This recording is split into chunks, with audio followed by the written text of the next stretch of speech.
주중에 어떤 모임에서 식사를 하는데 한 분이 제게 오셔서 이런 질문을 했습니다. 목사님, 제가 나이를 많이 먹었지만 아주 철없는 질문을 할 테니 욕하지 마시고 들어주세요.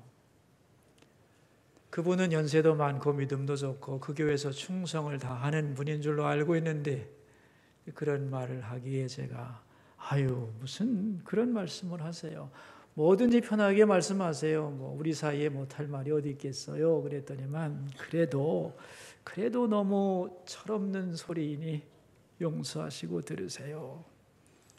알겠습니다. 말씀해 보시죠. 그랬더니 우리가 말입니다. 부활을 해서 천국에 가지 않습니까?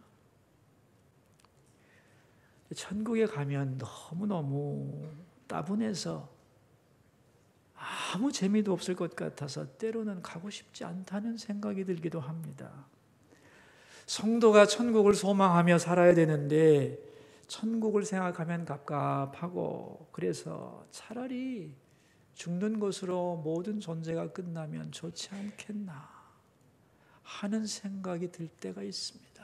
그러면서 이러면 안 되는데 내가 왜 이러지? 제가 이 나이 먹어서도 그런 생각을 합니다, 목사님. 그러는 거예요. 제가 그 소리를 듣고 놀랐을 것 같습니까? 저는 죽음을 연구했기 때문에 이미 알고 있습니다. 얼마나 많은 성도들이 그러한 갈등을 하고 있는지를.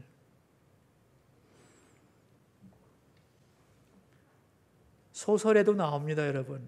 아이들이 읽는 허클베리 핀이라고 하는 그런 소설에 보면은 이런 말이 나와요.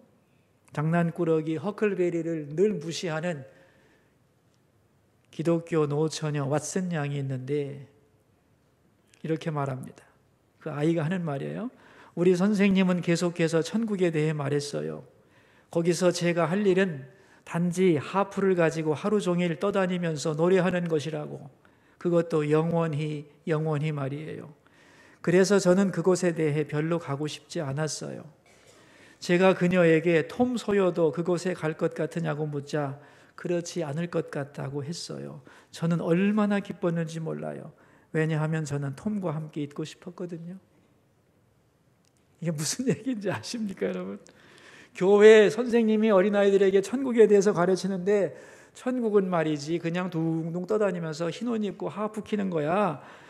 예배 외에는 할 일이 없어. 영원히. 그렇게 말하니까 애가 질려가지고 나 거기 가기 싫은데 내가 친한 친구 톰 소요는 거기 못 갈 것 같다니까 잘 됐다. 우리끼리 놀면 되지. 그래서 기뻐했다는 얘기입니다, 여러분. 왜 성도들이 선국을 이렇게 재미없는 곳으로 생각을 하느냐 하면은 헬라 철학의 영향 때문에요. 헬라 철학에 의하면 육체는 영혼의 감옥입니다. 그래서 사람이 죽으면 감옥에서 해방이 돼서 영혼이 하늘로 올라가는데 이것이 진정한 자유라고 생각을 했던 거예요. 근데 이 헬라 철학을 기독교에서 끌어다가 신학을 설명하는 도구로 사용하기 시작합니다. 왜냐하면 플라톤의 이데아론 때문에. 여러분, 이데아가 뭐냐 하면은 보이는 것을 보이게 하는 보이지 않는 실체가 이데아입니다. 예를 들면 사과라고 하는 것, 보이지 않는 사과의 이데아가 저 하늘에 있는 거죠. 그래서 모든 사람은 사과를 볼 때 저게 사과라고 인식할 수 있다는 겁니다. 이 이데아가 왜 필요하냐면은 보이는 세계를 만드신 보이지 않는 하나님의 존재를 설명하기에 이데아론이 좋았던 거거든요. 그래서 창조를 설명하기 위해서 헬라 철학을 끌어들였는데 그것과 함께 헬라 철학에 잘못된 게 하나가 들어온 거예요. 그게 뭐냐면 물질은 악하고 영은 선하다는 거예요. 그러다 보니까 인간은 죽음 후에 육체는 사라지고 영혼만 하늘로 올라가서 떠다니는 그것이 거룩한 천국의 삶이라고 하는 착각이 생겨났던 거예요. 그러나 성경은 그렇게 부활을 말씀하지 않습니다. 물질 세계도 하나님이 창조하신 거예요. 그리고 인간은 영과 육이 함께 있는 존재예요. 그리고 부활할 때 인간의 몸은 허공을 둥둥 다니는 영적인 것이 아니고 새 하늘과 새 땅이라고 하는 곳에서 부활의 몸을 가지고 살아가는 것이라고 성경은 분명하게 말씀하고 있습니다. 제가 그분에게 이렇게 얘기했어요. 집사님, 참 어려운 말씀을 하셨네요, 저한테. 그런데 사실은 집사님만 그런 생각하는 게 아니고 성도들 중에 많은 분들이 그런 생각을 하세요. 그런데 집사님 잘못은 아니에요. 교회에서 성경을 잘못 가르쳐 줬기 때문입니다.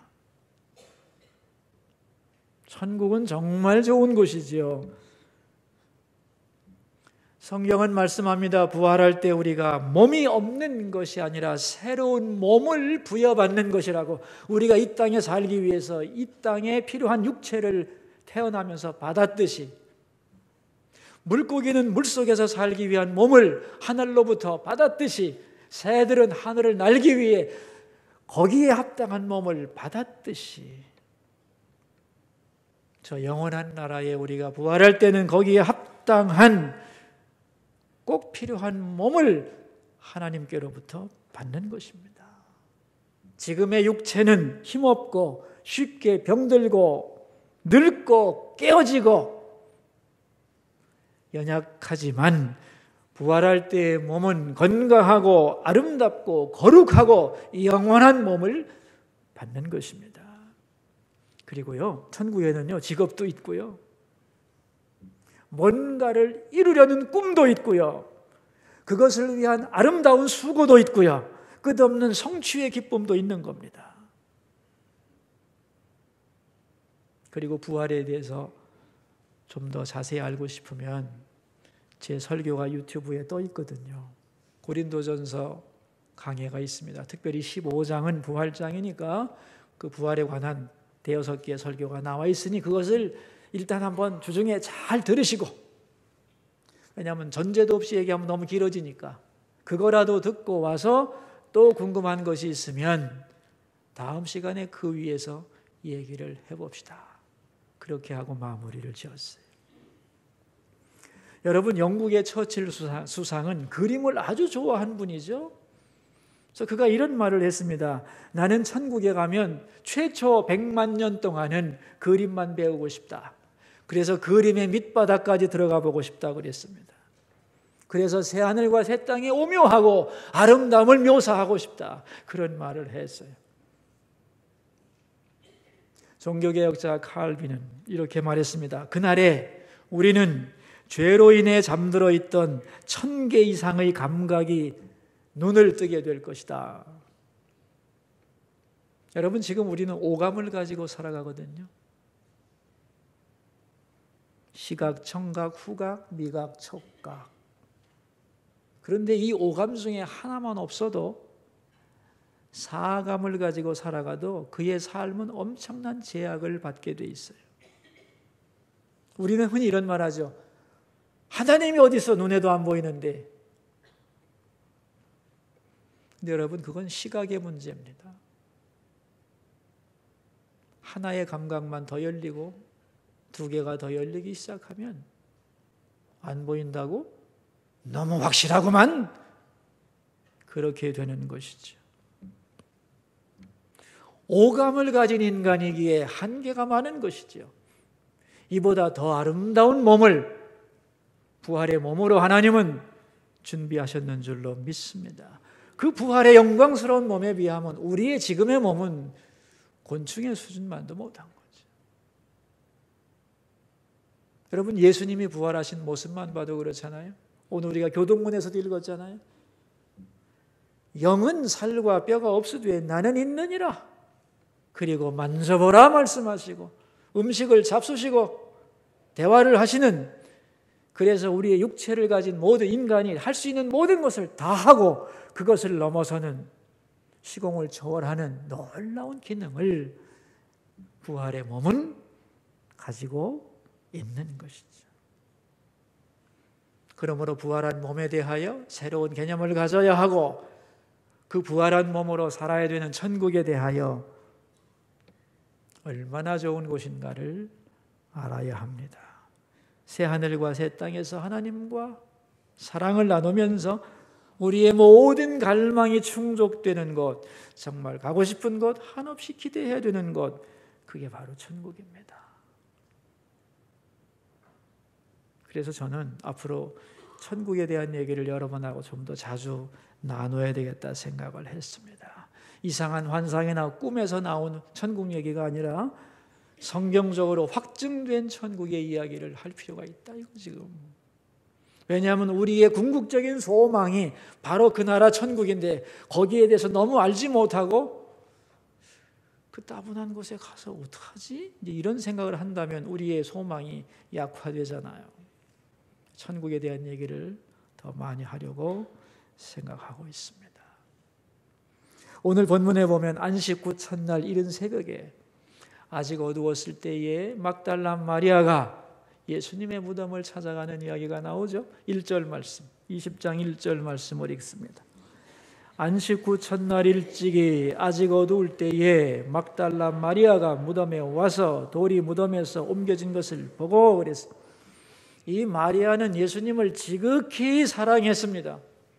그래서 예수님이 십자가 못 박힐 때도 제자들은 도망갔지만 이 여인은 끝까지 예수님 밑으로 갔는데 예수님의 시신을 옮길 때에 신분의 차이 때문에 아리마대 요셉이나 니고데몬 같은 사람 앞에 나서지를 못하고 멀리서 예수님의 시신이 수습되고 동굴 속에 들어가는 것만 보았죠.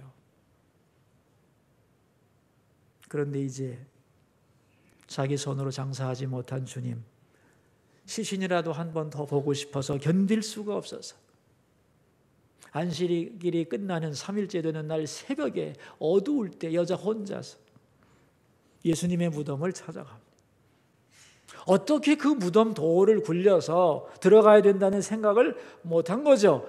일단 기다릴 수 없어 그 무덤까지 달려가는 이 여인의 간절한 마음이 느껴지시나요? 그런데 무덤에 가보니 웬일입니까? 무덤에 돌이 굴러서 없어지고 그 예수님이 누웠던 자리에 낯선 사람이 앉아 있는 거죠. 너무도 놀라서 마리아는 제자들에게 알립니다. 예수님이 안 계신다고. 그래서 베드로와 요한이 찾아와서 현장을 보고 놀라죠. 처음에는 예수님의 시신을 누가 훔쳐갔는가 생각했는데 자세히 보니 아니에요. 왜냐하면 예수님의 몸을 쌌던 수의가 예수님이 누웠던 자리에 그대로 개켜져 있는 거예요. 그럼 예수님이 그 속에서 쏙 빠져나왔다는 얘기 아니에요. 그래서 제자들은 놀라서 예수님이 부활하신 것 아닐까 하는 생각을 했습니다. 그러나 정말로 부활하셨다는 생각을 하지는 못했죠. 그리고 떠나갔습니다. 이것이 10절까지의 이야기고 이제 11절부터가 우리가 읽은 본문 아니에요? 제자들이 돌아간 다음에도 마리아는 그 자리에 혼자 남아서 예수님의 시차라도 찾아야 될 텐데 하는 마음으로 울고 있었습니다. 그때 예수님이 누워있던 자리에 앉아있던 천사들이 질문을 하지요. 13절을 읽습니다. 천사들이 이르되 여자여 어찌하여 우느냐? 이르되 사람들이 내 주님을 옮겨다가 어디 두었는지 내가 알지 못함이니이다. 왜 우느냐고 물었더니 사람들이 내 주님의 시체를 어디다 두었는지 알지 못해 옵니다. 그리고 뒤를 돌아보았더니 또 한 분이 어찌하여 울며 누구를 찾느냐? 그래서 마리아는 그분이 동산지기인 줄 알고 당신이 내 주님의 시체를 가져갔으면 말하세요. 내가 그 시체를 가지고 가겠습니다. 그 얘기가 15절에 나오죠. 읽겠습니다. 예수께서 이르시되 여자여 어찌하여 울며 누구를 찾느냐 하시니 마리아는 그가 동산지기인 줄 알고 이르되 주여 당신이 옮겼거든 어디 두었는지 내게 이르소서 그리하면 내가 가져가리이다. 예수님을 보면서도 마리아는 예수님을 알아보지 못했어요. 눈물이 앞을 가려서. 그리고 찾는 것은 시신이기 때문에 그분이 부활하셔서 앞에 있다는 생각 자체를 못한 거죠. 그러고 있는 마리아에게 다시 예수님이 마리아야 하고 부르십니다. 그게 16절이죠. 읽습니다. 예수께서 마리아야 하시거늘 마리아가 돌이켜 히브리 말로 라보니 하니 이는 선생님이라는 말이라. 알아보지 못하는 마리아에게 마리아야 하는 순간에 마리아는 깨닫습니다. 그 목소리가 꿈에도 그리던 주님의 목소리라는 것을. 그리고 눈이 열려서 그분이 바로 주님임을 확인하고 라보니 사랑하는 나의 선생님 하고 불렀다는 거죠. 울고 있던 마리아를 예수님은 왜 불렀을까요? 마리아야, 너 왜 우느냐? 너는 지금 무엇을 찾고 있느냐? 내 시체를 찾고 있느냐? 나는 이미 부활하여 이렇게 네 앞에 있다. 말씀하시기 위하여 마리아를 불렀습니다. 울던 마리아를 만나주신 주님은 이제 네가 나를 보고 있지 않니? 내가 부활한 것을 이제 이 소식을 알리라고 말씀하지요. 그게 17절입니다. 읽습니다. 예수께서 이르시되 나를 붙들지 말라. 내가 아직 아버지께로 올라가지 아니하였노라. 나는 네 형제들에게 내가 내 아버지 곧 너희 아버지 내 하나님 곧 너희 하나님께로 올라간다 하시니 가서 전해라. 내가 이제 이 땅에서의 모든 일을 마치고 아버지께로 올라간다고. 그러면서 그 아버지가 어떤 분인가를 설명하죠. 그 아버지는 누구냐? 내 아버지 곧 너희 아버지 내 하나님 곧 너희 하나님 이렇게 말씀합니다. 여러분, 이 말씀이 아주 중요한 말씀입니다. 예수님이 십자가에 죽고 부활하신 목적을 설명하는 말입니다. 내 하나님 곧 너희 하나님 내 아버지 곧 너희 아버지. 이 말이 왜 중요한가 하는 거예요. 자, 여러분, 제가 질문을 하나 하겠어요. 예수님이 십자가에 죽고 부활하신 이유가 뭐죠? 자, 우리 모두 대답해야 돼요. 이거 대답 못하면 안 돼요. 예수님이 십자가에 죽고 부활하신 이유를 말씀하시오.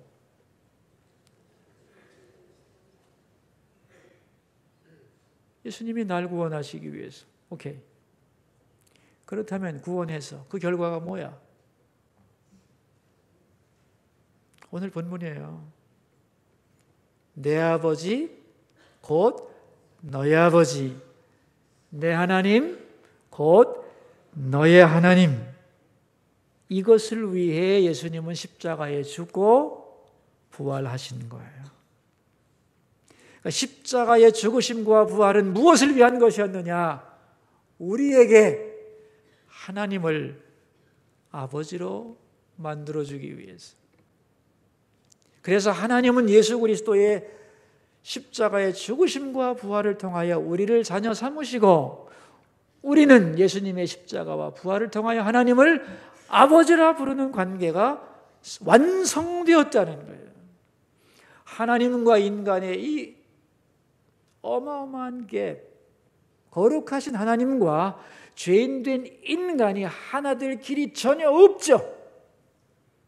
그것을 채운 분이 누구냐면은 예수님의 십자가와 부활을 통하여 내 아버지 곧 너의 아버지, 내 하나님 곧 너의 하나님을 만드신 거죠. 그러므로 이제 십자가의 죽으심과 부활을 통하여 어떤 죄인이라 할지라도 십자가와 부활을 믿는 자는 하나님을 뭐라고 부를 수 있어요? 나의 하나님, 나의 아버지라 부를 수 있게 된 거라. 이게 내 아버지 곧 너의 아버지란 말의 의미인 거예요. 놀라운 것입니다, 여러분. 자, 이제 막달라 마리아를 한번 생각해 보죠. 그 여자가 어떤 여자였냐면은 7 귀신 들렸던 여자예요. 그리고 창녀였습니다. 몸과 마음과 영혼이 다 망가졌던 여인이죠. 그 여인에게 주님이 말씀하는 거예요. 내 아버지, 곧 너의 아버지. 내 하나님, 곧 너의 하나님이다. 어떤 의미인지 와닿습니까? 마리아야, 이제 하나님은 너의 하나님이고 너의 아버지가 되셨다. 너는 하나님의 소중한 딸이다. 너를 위해 십자가에 죽을 만큼 너는 가치 있는 존재이며 이제 너는 하나님을 너의 아버지로 부를 수 있는 자격이 생겼다.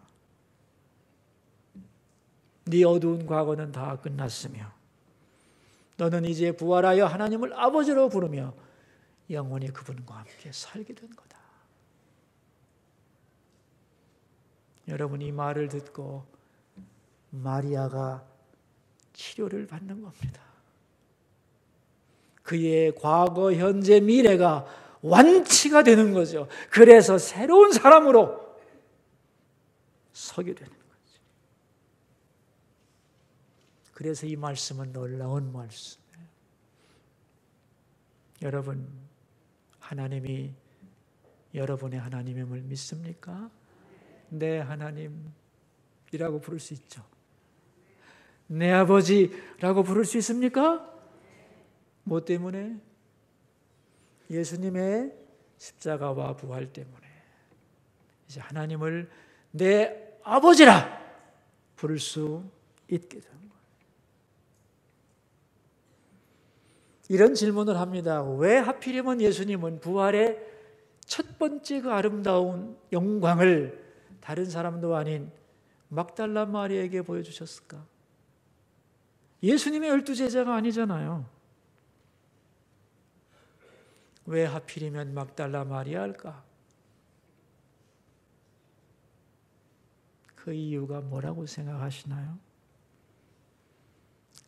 오늘 본문에 다 나오는데요. 예수님을 가장 사랑했습니다. 만나기를 갈망했습니다. 예수님을 보려고 눈물을 흘렸습니다. 얼마나 사모했기에 새벽에 혼자 예수님의 무덤을 찾아 달려갔던 여인이죠.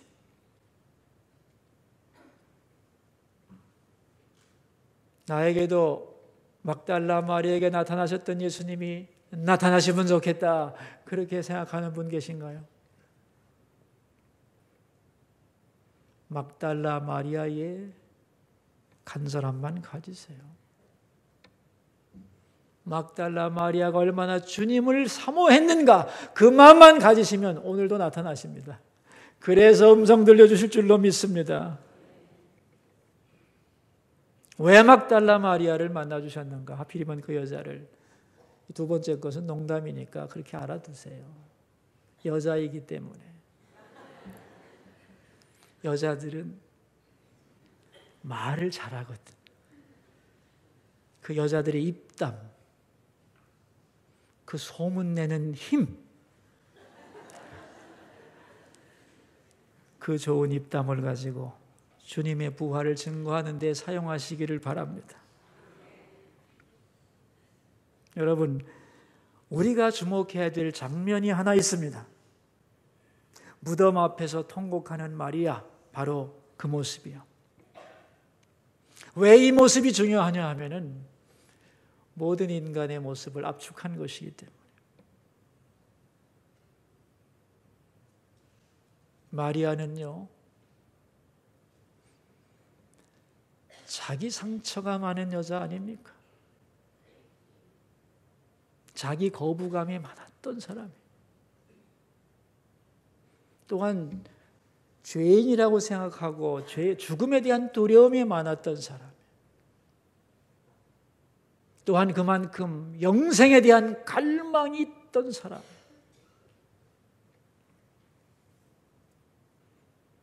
우리 모두의 마음이기도 하죠. 그 사람이 무덤 앞에서 통곡합니다. 사랑하는 사람이 죽었기 때문에, 모든 희망이 사라졌기에, 진실이 무너지고 인생이 무의미하고 죽음의 공포가 다가오고 영생에 대한 길을 알지 못해서 통곡할 때, 그래서 통곡하는 거예요. 그러나 무덤을 바라보고 있을 때는 해답이 없습니다. 그 누구를 만나도 해답이 없죠. 오직 부활하신 주님을 바라볼 때, 거기에 눈물이 그치고 새로운 소망과 해결책이 있었던 것이죠. 오늘 본문이 그것을 가르쳐주고 있어요. 어떤 목사님이 장례를 이렇게 집전하시고 마지막에 이제 산에 가서 하관식을 마치고 내려오는데 낯선 신사 한 분이 오더니 명함을 꺼내주면서 저 아무개대학 철학과 교수입니다. 가까운 친척이 돌아가셔서 처음부터 지금까지 예배에 다 참석을 해봤는데요, 예수 믿는 사람들은 정말 부활을 믿는군요. 그래서 목사님이 그러면요, 부활이라고 하는 것은 기독교의 기초입니다. 부활 신앙 위에 기독교가 서 있는 겁니다. 우리는 부활을 확실히 믿기 때문에 장례식장에서도 찬송가를 부르고 죽은 시체를 놓고 낙심하지 않고 부활을 소망합니다. 그랬더니 그분이 정말 부활을 믿는다면 그건 놀라운 것이지요. 정말 부활을 믿을 수 있다면, 그렇다면 인생의 모든 문제에 참다운 해답이 되겠지요. 그러더니 다음 주부터 교회에 나오기 시작했답니다.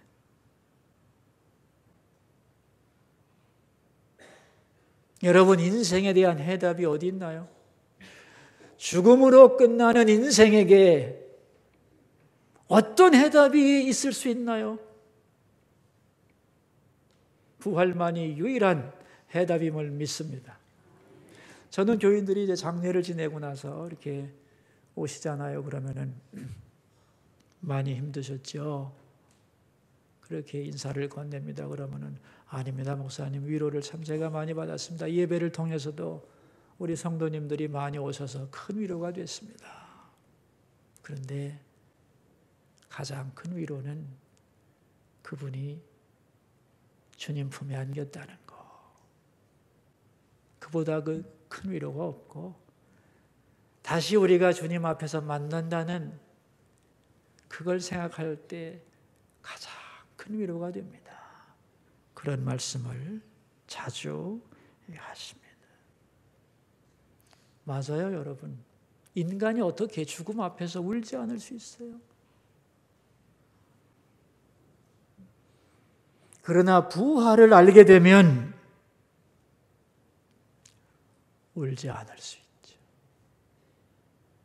울면서도 위로받을 수 있고, 울면서도 소망을 놓치지 않을 수 있고,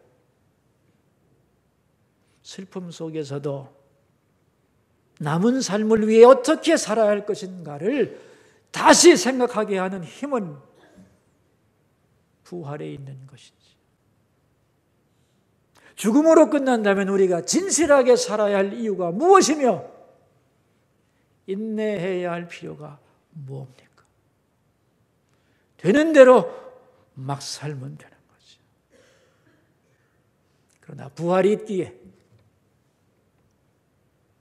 주님을 그날에 다시 만나겠기에 이렇게 살아서는 안 되는 것이고, 다시 그분을 만날 것이기에 더 좋은 모습으로 만나기 위해 남은 생을 다시 수습해서 살아가기 위해 몸부림치는 거 아니겠습니까? 그래서 진정한 인생관은, 제대로 된 인생관은 부활신앙 위에 서 있는 것입니다. 여러분, 십자가가 부활이 없다면 얼마나 비참하고 처절한 실패이며 이보다 모순적이고 억울한 일은 없죠. 그러나 부활을 딱 놓고 십자가를 바라보면 그 십자가야말로 정말로 드라마틱한 것이고 멋진 성공이고 통쾌한 승리이며 하나님의 지혜의 완성인 것이지요. 어떻게 그렇게 변할 수 있느냐? 부활의 신앙, 부활의 가치관을 가지고 있을 때. 여러분 나름대로의 인생관을 가지고 있겠지만 그 인생관은 온전하지 않습니다. 여러분, 진실한 인생관은 부활신앙 위에 세워야만 하는 줄 믿습니다. 그래서 부활신앙은 올바른 가치관의 기준이고 마스터키가 되는 것이죠. 제가 지난달에 이스라엘에 갔다 왔잖아요. 그래서 예수님의 무덤교회를 방문하는데 너무너무 사람이 많아가지고 우리 팀은 뭐 안내를 할 수가 없는 거예요. 그냥 막 밀려 들어가니까. 그래서 안내도 없었는데 저 앞에 그 외국 사람들이 미리 와가지고 이제 이렇게 자기들 사람들에게 안내를 하는데 그 안내원이 이런 말을 하는 걸 듣고 제가 아주 감동을 받았습니다. 여러분은 지금 예수님의 무덤에 오셨는데 사실 예수님에게는 무덤이 없습니다. 장사 지낸 곳만 있을 뿐입니다. 이러더라고. 그래서 그 얘기를 제가 저쪽에서 들으면서 귀담아 들으면서 아주 새롭게 들었어요. 정말이네. 여러분 무덤이 되려면 시신이 있어야 되잖아요. 근데 예수님에게는 시신이 없어요. 무덤이 없습니다. 장사 지냈던 곳만 있을 뿐이지. 맞아. 그러면서 이거 예수님 무덤교회 이름도 바꿔야 되겠다. 그렇게 생각하고 혼자 웃었습니다. 여러분, 사람들은 마지막 가는 곳이 무덤이라고 생각하지. 우리의 마지막은 무덤이 아닙니다. 장사 지내는 곳일 뿐이죠. 우리의 최종점은 부활하여 하나님 앞에 서는 것임을 믿습니다. 성경이 이것을 가르쳐 주는 거예요. 너의 마지막 지점은 무덤이 아니고 부활하여 하나님 앞에 서는 것이다. 네가 이것을 믿느냐? 네가 이것을 믿느냐? 믿고 살아야 된다. 그래야만 모든 것이 새롭게 보이고 남은 인생 바로 살 수 있고 하나님 제대로 만날 수 있다. 아멘. 우리 교우님들하고 이렇게 얘기하다 보면은 목사님 저는 정말 예수님 닮아가고 싶어요. 그런 분들이 있어요. 참 좋은 거죠. 여러분 우리가 하나님의 자녀가 되고 나서 하나님이 우리에게 원하시는 것은 뭐냐면은 예수님 닮으라는 거예요. 로마서 8장 29절에 그 아들의 형상을 본받게 하려 하십니다 그랬습니다. 그러니까 우리가 주님을 닮아가려고 하는 것은 좋은 건데 그런데 닮으려면 뭐가 필요하냐는 거예요.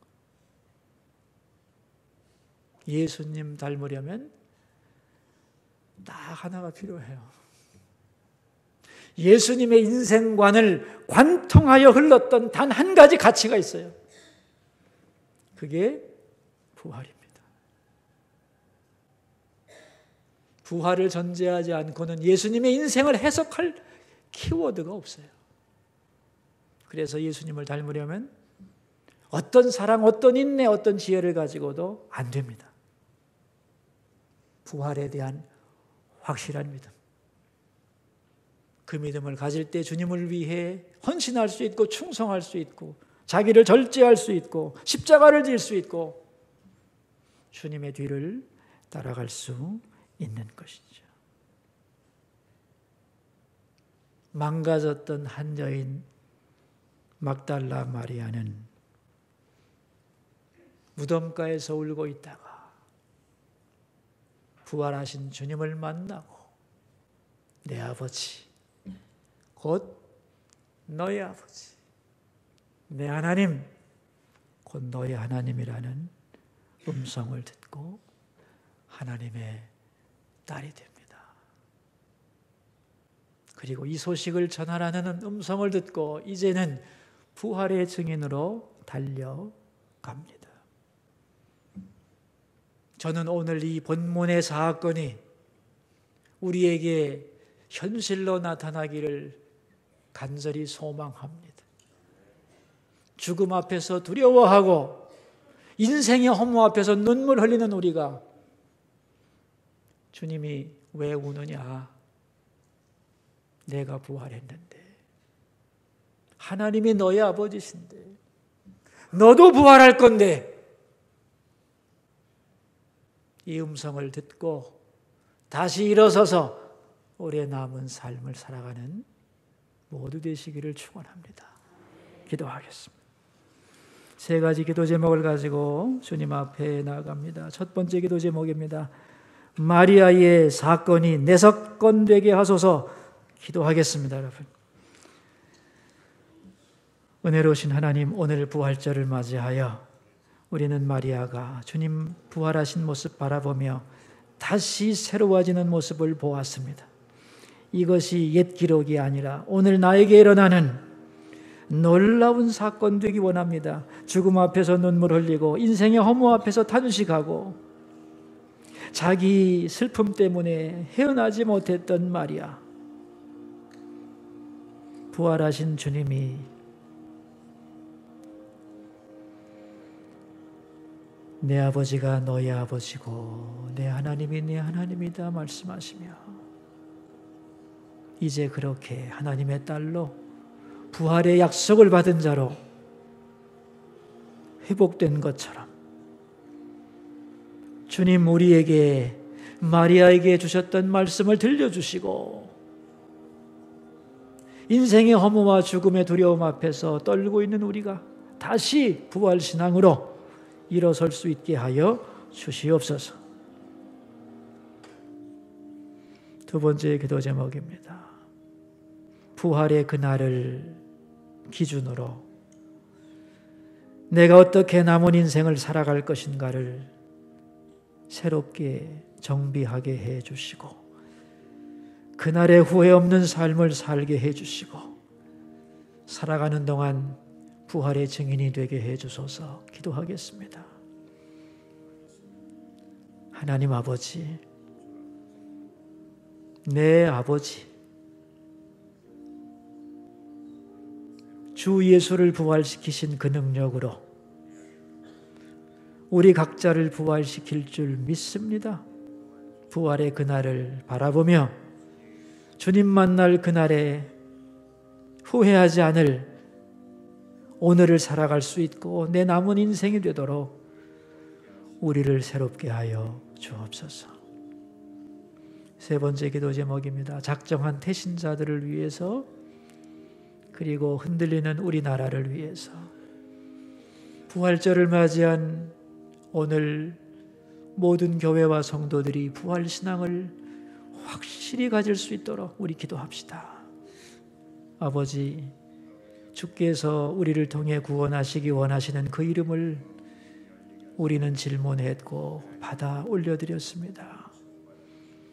성전문 앞에 그 이름들을 걸었고 이제 집집마다 그 이름을 가지고 기도하기 위해서 오늘 주보의 간지에도 그 이름을 실었습니다.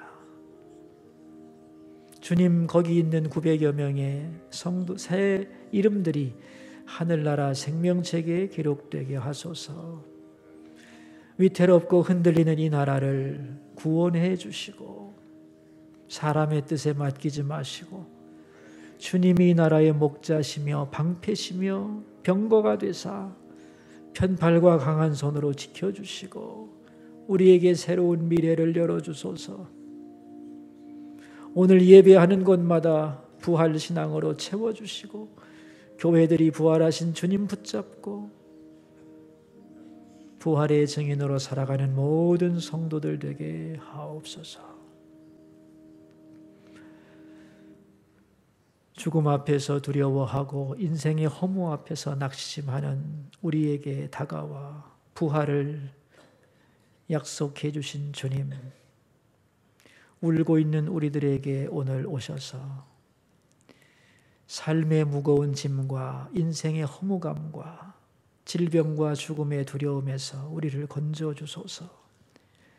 마리아와 같이 울던 저희들입니다. 마리아의 감격, 마리아의 치유, 마리아의 새로운 삶이 우리의 것이 되게 하여 주소서. 왜 울고 있느냐? 왜 울고 있느냐? 나를 바라보라. 나는 부활했다. 주님 눈을 열어서 그 주님을 만나게 하시고 부활의 빛으로 나와 세상을 바라보며 살아가게 해 주소서. 예수님 귀하신 이름으로 기도하옵나이다.